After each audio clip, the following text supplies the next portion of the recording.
Hello and good evening, Chicago. Welcome on in to another episode of Chi-Town Weekly here on IE Sports Radio, your direct feed for all that is sports. Adam Karnick with you here.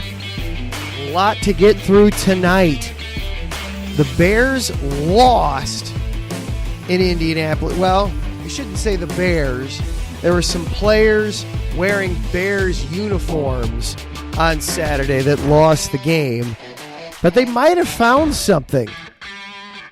Is it time for a new QB2 in town? We will discuss Tyson Bagent and whether or not the former Division II prospect is ready to be the primary backup for Justin Fields. Plus, there was some bad injury news for the Bears this morning that has to be discussed. We'll then turn things over to baseball, where we've got the Cubs are currently in Detroit winning against the Tigers. They had a good week last week. Not a great week, though. We will discuss that and what's coming up in store for them. And also then some other contract news involving Marcus Stroman, whether or not he might be back for the Cubs the rest of this season, or is he thrown his final pitch as a Chicago Cub. Lastly, the White Sox. We talked a couple weeks ago about how they need to do some deep internal discussion. They may be doing just that. All that and more coming up right here on Chi-Town Weekly. Buckle it on up. Let's go.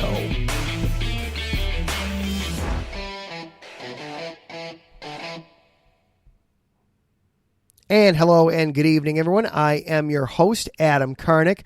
Glad that you are here with me tonight. Sorry for the little bit of a late start. We had an equipment malfunction right as we were getting ready to start the episode, so had to stop, reset, and restart the episode here. So sorry for the little bit of a delay in getting things going here tonight. But glad that you are here now. And we've got lots to discuss tonight. We talked about how, of course, we're going to be talking about the Bears and their preseason loss against the Colts, but that really, it's the first preseason loss of the Matt Eberflus era, big deal. That's not really the story out of it, the end result. They may have found a new backup quarterback, and we will discuss that, not only whether or not they have, but just how important is it really of a discovery to have. And then we're also going to dive into some more baseball things. The Cubs, their week last week, and the White Sox, while the results on the field really aren't necessarily important for the rest of this season for the Sox, there is some behind-the-scenes things going on that are definitely going to be relevant as things go further with this franchise. But of course, we don't want to get too far into the episode before we acknowledge our sponsor here at IE Sports Radio, and that is Planet Jerky Premium Brisket Beef Jerky. Planet Jerky is the official jerky of the 2022 California League champion Lake Elsinore Storm, the single-A affiliate of the San Diego Padres. This all brisket jerky has gluten-free options, contains no MSG, no sodium nitrate, is low in sugar, and high in protein. This is some of the best jerky you can get your hands on, and I can attest to it. I have a couple of bags upstairs right now that were sent to me courtesy of Planet Jerky, and it is good stuff. I got both the classic barbecue and the volcanic jalapeno. The volcanic jalapeno definitely has a little bit of a bite to it, but both are excellent jerkies, and I would highly recommend checking them out. They make for a very tasty treat. Just go to planetjerky.net, place your order. There, they ship all across the United States. And then you too can be enjoying some delicious jerky. I also like on the packaging, they have information about some of the different planets in the solar system and little trivia and tidbits, things like that. My daughter is just starting to show a little bit of an interest in outer space and the planets and things like that. And as somebody who definitely looked up and gazed into the stars on many occasions as a kid, I like encouraging that from her, and I got a little tickle out of seeing that on the packaging. Once again, go to planetjerky.net to place your order, and they will ship anywhere in the United States. Planet Jerky, premium brisket beef jerky, the jerky that's on a whole other planet. And for the last 9 years, IE Sports Radio has brought you amazing content ranging from interviewing legendary athletes, coaches, and other authorized media personnel to building tailor-made shows dedicated to all major sports cities around the country. Make sure to follow us at IE Sports Radio on Twitter, Instagram, Facebook, and TikTok to keep up with the latest in sports and with our shows. Also, check out our daily updated website, iesportsradio.com, for sports news, the IE Sports Radio blog, our Hall of Fame, Fans of the Month, pages dedicated to each podcast, the IE Sports Radio community forum, and stop by the shop to check out the merchandise. Thank you for making IE Sports Radio your direct feed for all that is sports. And we let you know how to follow along with IE Sports Radio on social media. You can also follow along with this show on IE Sports Radio. We are at IESRC, or you can follow along with me personally on Twitter. I am at Adam_Karnick. And if you are following along and listening in live here tonight, hop on into the chat room. Mikey Two Guns and Davidson Crooks are in there. Good evening, gentlemen. Glad you are here. Or if you're listening later on as a podcast, whether it's on Spreaker or YouTube, iHeartRadio, Amazon Podcasts, whatever your platform, give us a like, share the show, let other people know that this is a show you listen in on, help pass the word along. I greatly appreciate you being here. Thank you for making this part of your sports week. So I want to start things off tonight with the Bears. So we had the first ever preseason loss in the Matt Eberflus era. He went back to his prior stomping grounds in Indianapolis to take on the Colts, and the Colts were the victors in this one, 24-17. Okay, I could not be less interested in the final score, quite frankly. They sat all of their starters, which I am absolutely okay with. I am all for resting the starters in the preseason. I have zero problem with that. You do not want anybody getting hurt, getting injured, whether it's Justin Fields, whether it's DJ Moore, whether it's Darnell Wright, Braxton Jones, Khalil Herbert, you name it. We don't need any of the starters getting hurt in what is ultimately a glorified scrimmage. So let the backups get out there. Let them earn some stripes. Let them put some great tape out there. Not because, the backups in preseason, you're not only competing for a spot on the team that you're currently with, you're auditioning for each of the other 31 teams out there. Cuts are inevitable. They're going to happen. And sometimes you just wind up with, hey, you're a great player, but you're blocked on this roster, so we have to let you go. But the Colts might say, hey, we remembered playing against him. That was a damn good player. We can make room for him. Come on over here, kid. We can make room for you.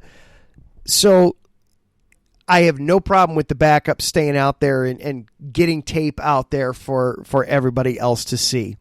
One guy in particular, though, that definitely took advantage of it was Tyson Bagent. And I'm glad to see that Larry B is in the chat, because Larry, amongst many other things here at IE Sports Radio, is the host of 3 and Out College Edition on Saturday mornings with Taryn Rodriguez as well. The two of them do an excellent job getting you up to speed on everything college football. And I do mean everything. It is not just the Power 5 school, the Power 5 conference schools. They make it a point to talk Division III, NAIA, Division II, FCS, anything and everything. And why do I bring all that up? Because Tyson Bagent was a Division II quarterback. He played for Shepherd out east and set an NCAA record for touchdown passes in a career, and now has earned a spot in with the Bears. And after his performance Saturday, when he first came in, you'd have thought, oh, it's just a tryout. It's both the quarterback spots are taken on the Bears. Of course, Justin Fields, but then also they paid all this money for PJ Walker. So there's just not an opening, and you don't really keep 3 quarterbacks on your active roster anymore. It's just not something that's done in the NFL, at least certainly not very often. You'll keep 2 quarterbacks and you stash one on your practice squad. So Bagent, all right, well, you might be able to earn that practice squad spot. There'll be a spot for a quarterback with this team. It's just probably not going to be on the active roster. Well, PJ Walker has not looked great in the preseason, in either the practices or in the contests, and that continued Saturday against the Colts. Walker was just 1 for 4 for 6 yards, got sacked a couple of times. In a word, struggled. And then in comes Tyson Bagent, who has really gotten off to a solid camp. Struggled a little bit in the rookie mini camp. Courtney Cronin did an excellent article on ESPN talking about this a little bit. He struggled in the rookie mini camp in part because he was willing to accept coaching. He knew that the footwork that he was using in college was not going to carry over, was not the same footwork that he was going to be using with the Bears. So he made it a point that rather than using footwork that he knew would make him look good, but ultimately the coaches would look at it and, yeah, but we've got to correct all this. We've got to fix all this. He started implementing their coaching right away. And yeah, his numbers weren't great, but the coaches could see, hey, he's trying to adapt to this. We can work with this kid. And it's now turned into an excellent overall camp.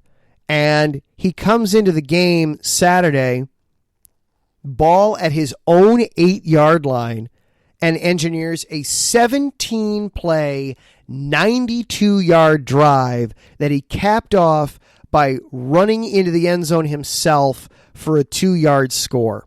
And as soon as I saw the blurb come across that Bagent scored and the length of the drive, you knew, here it is. Here's the quarterback controversy. We love having quarterback controversies, really in all NFL cities, but in Chicago especially, because in Chicago we are so especially starved for having a superstar quarterback that I was wondering if, how that would work when you so clearly have an established starter, but not just an established starter, somebody that, in all accounts, it seems like, the needle is only pointing up, and it looks like, for all intents and purposes, the Bears finally have their guy. So where would we have our quarterback controversy? Here it is with the backup. P.J. Walker versus Tyson Bagent. And Coach Eberflus got right into it too. He admitted after the game, I think everything's open right now. Never put a ceiling on a player. And Bagent himself has said he just wants to be a hard worker and wants to show what he can do. He talked about also how when he played at Division II, he saw so many different offenses that means that he can just he feels like there isn't any single offensive style that he hasn't seen already at some point in his football days, which can help him to look good here in the early going. Is it fun to have a little bit of a quarterback controversy to talk about? Absolutely, you bet it is. Is it great for Tyson that he had a spectacular game? Of course it is. Good for you, young man. Take this opportunity and run with it. You have no idea. Football is always that sport where you're never more than one play away from your final snap ever. So you have no idea how long this will last, so make the most of it. Ultimately, do I think it matters who the Bears' backup quarterback is? No. If Justin Fields goes down with a serious long-term injury, then that's it. Kiss the season goodbye. It becomes meaningless. But I do think at this point, Bagent has put the Bears in a bit of a quandary where I don't think that they can just hide him on the practice squad and go with P.J. Walker as the backup. I think at this point now, if you cut Tyson Bagent, I would not be surprised at all if another team, let's just say Tampa Bay, for sake of argument, or New England, because Mikey Two Guns is in the chat.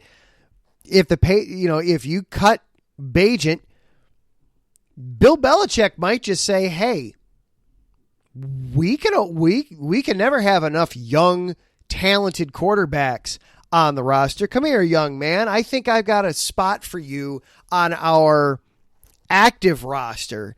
And you can learn and grow, and we might have some use for you on our team this season. P.J. Walker has not been playing good, and that's the other side of the coin. I keep reading and seeing from inside Bears people that P.J. Walker still is the backup quarterback. It is still Walker's job to lose, but he has struggled. He has not played well. Just 1 for 4 in the game on Saturday against the Titans. He didn't look all that great either. He was just 4 of 8. So, he's 5 of 12 right now in the preseason. He is, he had a quarterback rating of 39 on Saturday, and that was an improvement over his numbers the week prior against Tennessee. And it's not just Walker's having bad numbers in the games, but he's looking fine in the practices. No, he's struggled in the practices as well. Following along with the beat reporters and people that are there in camp, Walker's struggling. He's not proving to be what the Bears thought they were getting when they signed into a 2-year deal with with a little over $2 million in guaranteed cash. It's more money. It's more guaranteed money than they'd probably like to eat. But right now you get the feeling that if Fields were to go down, heaven forbid, if Fields were to go down, I don't know that they would want to turn things over to PJ Walker. You get the feeling that they might rather just want to go. I don't know that they would want to go to Bagent at this point, but I wouldn't be surprised that instead, if what they decided to do was look elsewhere for a backup quarterback to come in at this point. I think that's where they're at. There's one more preseason game. We've got one more of these things coming up. The Bears host the Bills for one last preseason tilt on the 26th. That's this Saturday. One more chance for PJ Walker to look good, but I think if Walker continues to struggle and if Bagent continues to do well, then I think that might force the Bears' hand, and we might see Bagent wind up in the backup quarterback spot. A bit of other news that is unfortunately a lot more important right now for the Bears right now. Tevin Jenkins got hurt. Brad Biggs of the Chicago Tribune reported this morning that Tevin Jenkins has a leg injury, and it could be 6 weeks before he's back. He didn't play Saturday. So it's not clear when exactly the injury occurred, but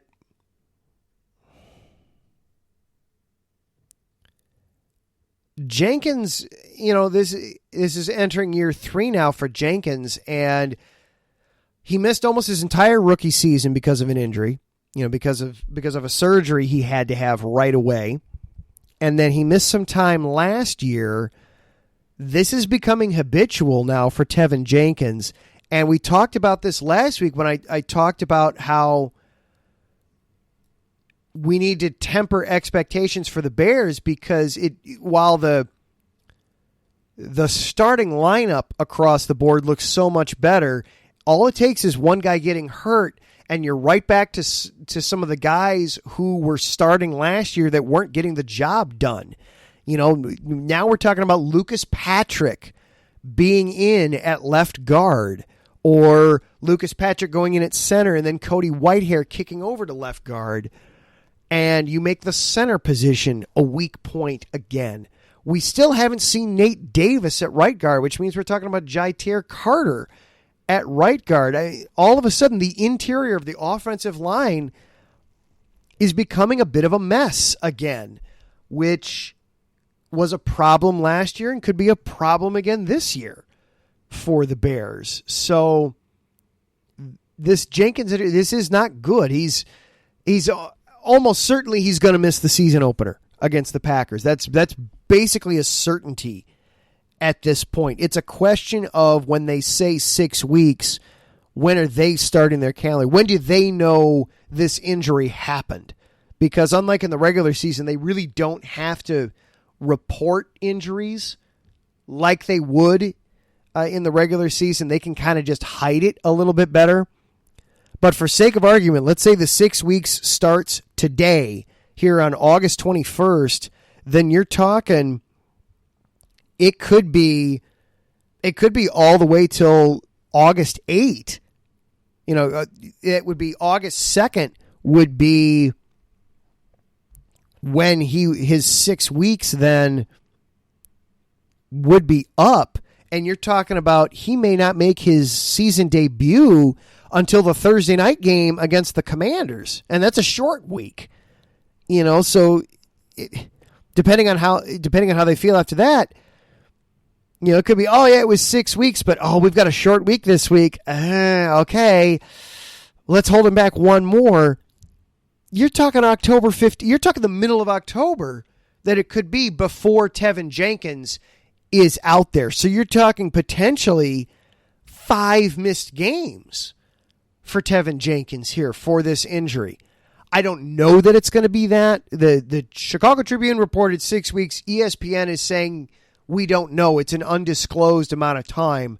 That leads to some of the frustration as well this is yet again, we just don't know. But certainly he's going to be out for the Packers game. He's definitely going to be out for week 1, and I would suspect he's probably going to be out for weeks 2 and 3 also. Maybe week 4 against the Broncos. You're talking October 1st. Maybe then is when he's coming back. But that's the sort of thing, too, that can continue to stunt Justin Fields' growth and development when he's got to be a better pocket passer.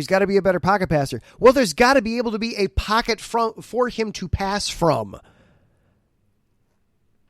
If he's getting just pressured straight up the gut from the middle of the defensive line and has to immediately bail out of the pocket just to avoid getting sacked, it's awfully hard to improve on your pocket passing then in that case. So hopefully it's not as severe as feared, or hopefully he's able to recover from it quickly.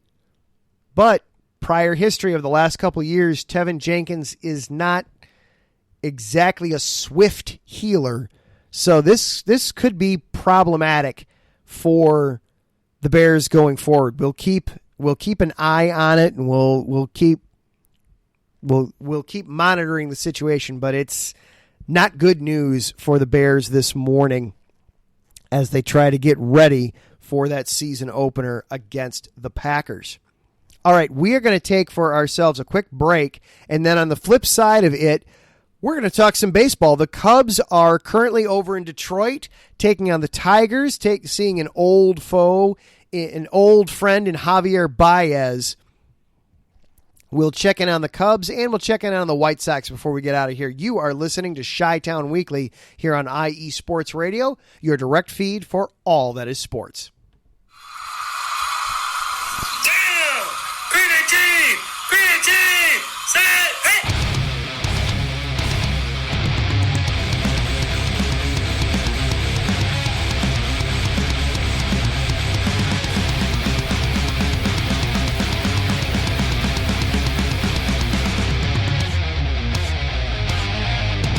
What's going on, football fans? This is me, your boy Larry B, inviting you to join myself, Colin Reynolds, Mike Pat, and John Felipe for one of the most electrifying football shows you have ever heard. 3 and Out, right here at IE Sports Radio. Recap of the week before, a preview of what's to come, and of course, 3 hardcore head-to-head prime-time face-offs each week. You don't want to miss it.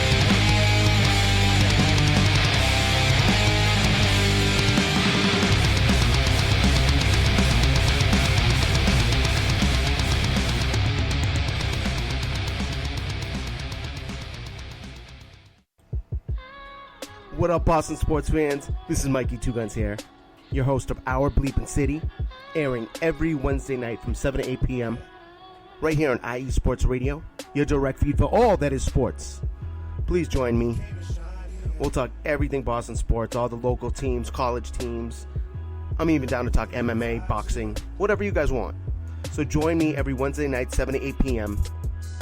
Chime in with your questions on the chat, tweet the show. We'll even have call-ins. I can't wait to hear from you guys. This is going to be a lot of fun. So once again, it's Our Bleepin' City. I am your host, Mikey Two Guns, every Wednesday night from 7 to 8 p.m. right here on IE Sports Radio, your direct feed for all that is sports. See you soon, people.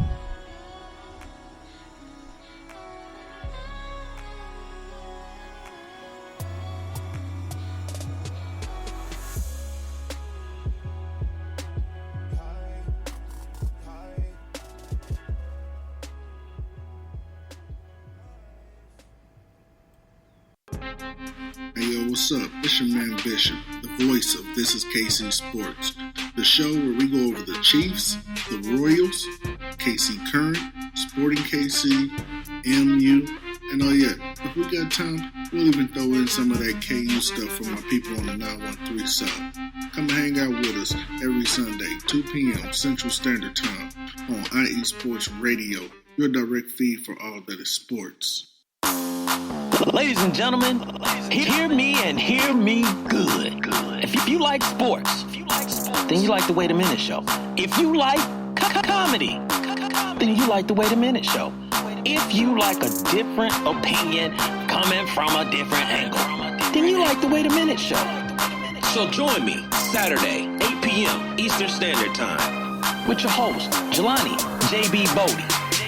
And of course, my man Lopan on the WaitAMinuteShow.com. Ain't that right, Lopan?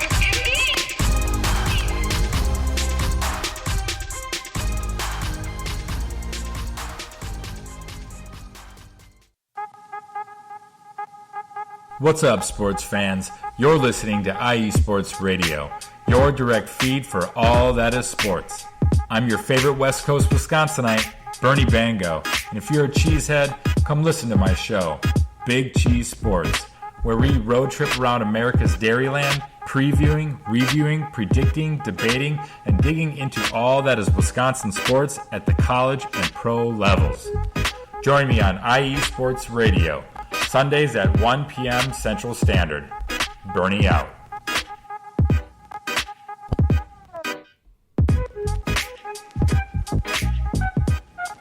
And welcome back into Chi-Town Weekly here on IE Sports Radio, your direct feed for all that is sports. We're going to be hearing from Bernie Bango here on the show next week. We're going to come back with the Packers edition of Know Your Enemy. I actually have a couple of people lined up for that one, and Bernie is hopefully going to be taking part in that. Right now we're planning on it, but he's on a little bit of a leave right now as he and his wife are celebrating their new one at home. So plan is he's going to be here, but I understand if circumstances and situations change with him. But hopefully we'll get to hear from him next week as we take a little bit of a look, an inside look at the Green Bay Packers next week as we get to know our enemy. Just to close the loop real quick on the Bears before we go and talk baseball. At practice today with the Tevin Jenkins injury, it was indeed Lucas Patrick in at center, and Cody Whitehair was bumped from center over to left guard. So again, I'm not as worried about Cody Whitehair playing at guard. He's shown an ability to handle both guard and center very well. It's Lucas Patrick looked so rough last year at both center and guard that having him out there that's the part that worries me. That's really the part that worries me because he looked so bad last year. You hope that it was simply because he was dealing with that hand injury early in the off season and just never really got a chance to recover and get to know everything else of his assignments and blocking and everything that comes with coming to play for a new team. You hope that was the reason. My fear is though that was not the reason. But let's go over to baseball for a little bit for the rest of the show here tonight. We are it for IE Sports Radio tonight. By the way, Set Point was on earlier tonight. Taryn Rodriguez had an excellent guest on to discuss all things NCAA women's volleyball.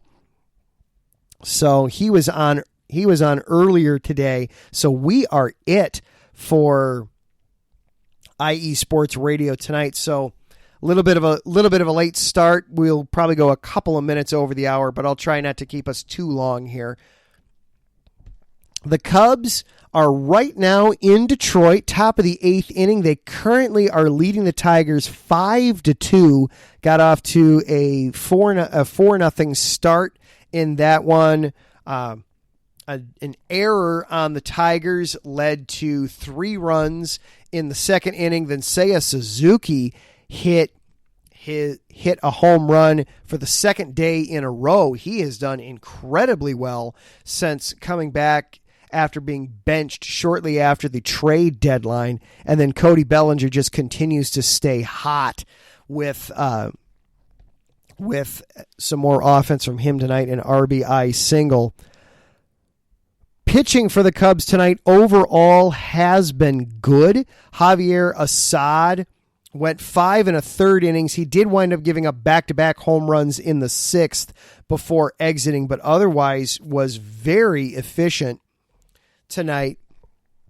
Striking out 4, gave up 5 hits. Doing well, still kind of adjusting to being a starter, but kind of out of necessity, coming into that role and starting to get a little bit more comfortable with it. The Cubs last week, we talked last week how they're, continuing to just spend time in the American League Central.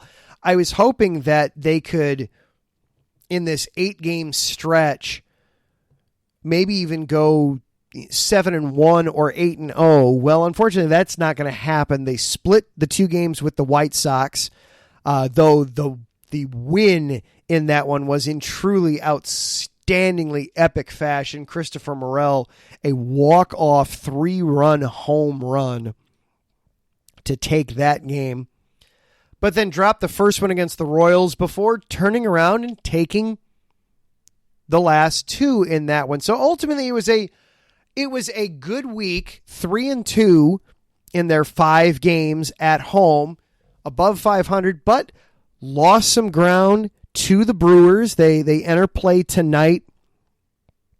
They enter play tonight officially 3 games behind the Milwaukee Brewers and just a game in front of the Cincinnati Reds. They are officially holding the final wild card spot with that 1-game lead over the Reds, the Marlins, and the Diamondbacks. So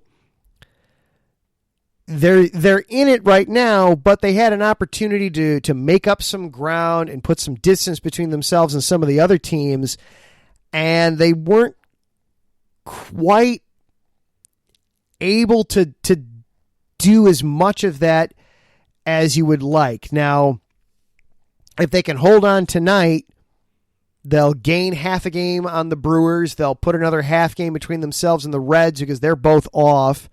The Giants are trailing the Phillies right now, and then you've got the Diamondbacks and the Marlins both play later tonight, so they could hold on tonight. They could continue to make some distance there a little bit, but it's still not as much as you would hope, as you would like that they'd have in this at this point. But it is nice to be in a position though where we can complain about going 3-2 in a 5-game homestand, compared to this time a month ago where we felt like, oh man, the Cubs are going to wind up being sellers at the deadline, and that's just going to suck. Instead, they're in the playoffs right now. They're still in control of their own destiny, but they are going to have to go the whole rest of the way without Marcus Stroman. It was announced last week that Stroman apparently has some kind of a rib injury. Officially, they're calling it a rib cartilage injury. I have yet to hear of a single baseball person say that they've ever experienced this from playing baseball. It seems to be completely unrelated to pitching and seemingly unrelated to baseball as a whole. Stroman has no idea when it happened. The team seems to have no idea when it happened, but it seemingly is ruling him out for what will almost certainly be the entire rest of the regular season. And depending on how things go, potentially the rest of this baseball season for the Cubs if they're not able to hang on and make a playoff spot out of this stretch, which means that we may have seen the last of Marcus Stroman in a Cubs uniform. Bob Nightingale reported yesterday that the Cubs have absolutely no interest in offering Stroman a contract extension. Remember that Stroman has a player option for the 2024 season. It's at $21 million. The Cubs view this as, you have 1 year left on your deal, therefore we're not going to start negotiating with you yet. We're going to wait. We're going to wait. You have 1 more year yet to fulfill before we'll start contract negotiations. Stroman indicated earlier this year that he wants to stay with the Cubs, but that he would almost certainly be opting out. Now, since then, you had the blister in London. He wound up on the injured list with the hip injury. Now you have the rib cartilage. And the month of July, he was horrible. He had an ERA of over 9 and just could not get through starts. Wasn't getting through 5 innings for the Cubs. And that's the most recent we have seen him. He hasn't pitched since the end of July. So at this point, maybe Stroman will opt in at this point, but maybe he will decide to opt in. He might be looking at it as, hey, okay, back in June, absolutely, there would have been teams lining up to get me, and somebody would have offered me more than $21 million to play next year. Now, maybe not. Maybe I'm better off picking up that player option and sticking with the Cubs. He said that he likes playing with the Cubs, that he wants to stay. So we'll see if that's the case, or if he feels like there are still greener pastures out there. I don't know. Maybe somebody like the Red Sox. Maybe somebody like the Angels. They're going to have an open spot in their rotation because Shohei Ohtani's not going to be back next year. Maybe the Angels will look at going that route. $21 million feels a little expensive for the Angels. Sorry, Larry. But who knows where it could be. He could wind up back in the with Toronto or with Baltimore. Who knows where he could wind up next season if he decides to opt out. But with that injury, that does mean that Drew Smyly, who had just gotten benched from the starting rotation, is going to be back in the starting rotation. In fact, he's going to be pitching tomorrow against the Tigers. He threw, I believe he threw against the White Sox. He was the second game against the White Sox, I believe, was the start that he made. So Smyly is going to be back in the lineup now for the Cubs right after he'd been benched from the starting lineup. So that's going to be a little awkward for David Ross, I'm sure, but that's part of how it goes sometimes. It's okay, yeah, you weren't cutting it. We were going to put you in the bullpen, but now we need you. You've got to step up. You've got to give us better results. You've got to do something for us here in this instance. So we'll keep our eyes on the north side as they continue to make that postseason push. We're heading now to the bottom of the 8th. It's still 5-2 Cubs. So the bullpen struggled a little bit the last couple days against the Royals. You got to believe that Adbert Alzolay is probably not available tonight too, since he threw each of the last 2 games against the Royals. They probably won't use Alzolay tonight, so you'd like to see the offense put up a couple more runs here against the Tigers so that it's not a save situation in this. We've got Michael Fulmer is in pitching now. He's given up a couple of hits, so already there's runners at the corners, nobody out for the Tigers. So the bullpen continuing to struggle a little bit here late in August. Not great for the Cubs. All right, looking at the time, I was going to take a break, but we're going to stick with the baseball theme. We'll just stay right here.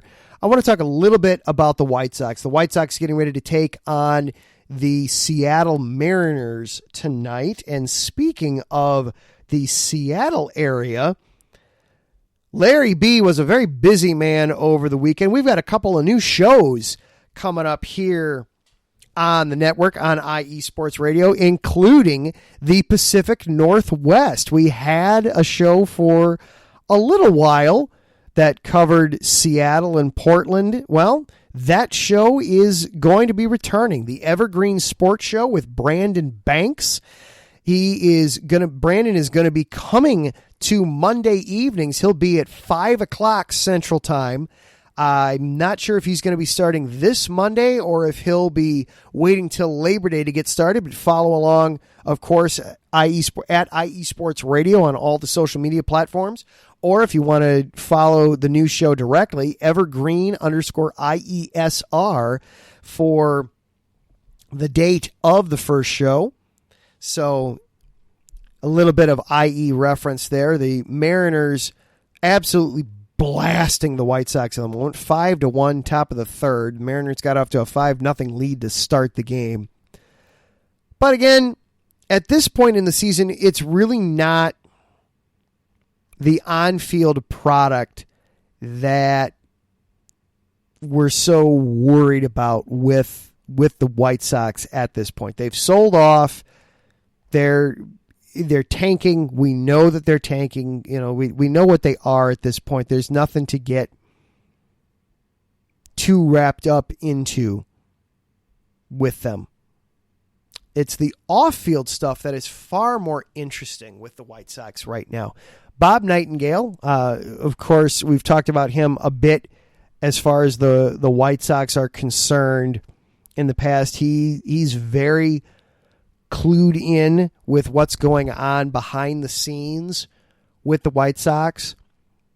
He reported over the weekend that the Sox were having some closed-door conversations, and there's the possibility that there could be some heavily entrenched people that might not be back next season. They're discussing, you know, should there be some front office people that they move on from? Should there be some on-field managerial people that get moved on from?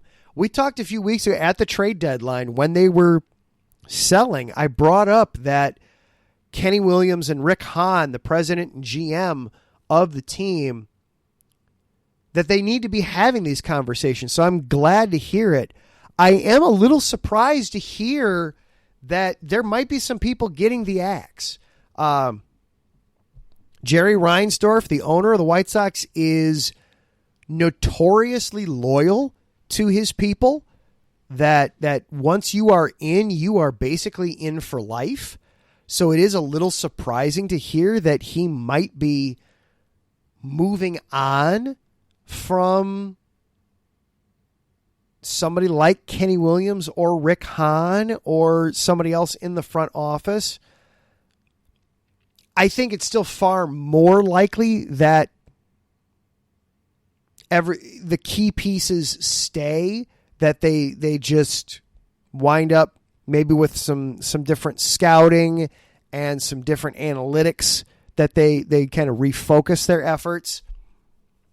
But I'm encouraged to hear that they're having the conversations, because that was what I was imploring of them at the trade deadline was, look, you have some hard conversations that you need to be having, and the answer can't of why this didn't work. And the answer can't simply be, well, because Tony La Russa got hired and he screwed everything up. That can't be the answer for why everything went wrong with this run by the White Sox. So I am encouraged to hear that they're having the hard conversations, and we will see what comes of it. We'll see what comes out of it. I'll still be surprised if anybody significant leaves. I'll still be very surprised because Jerry is very loyal. But who knows? I've been surprised before. So, and it would not.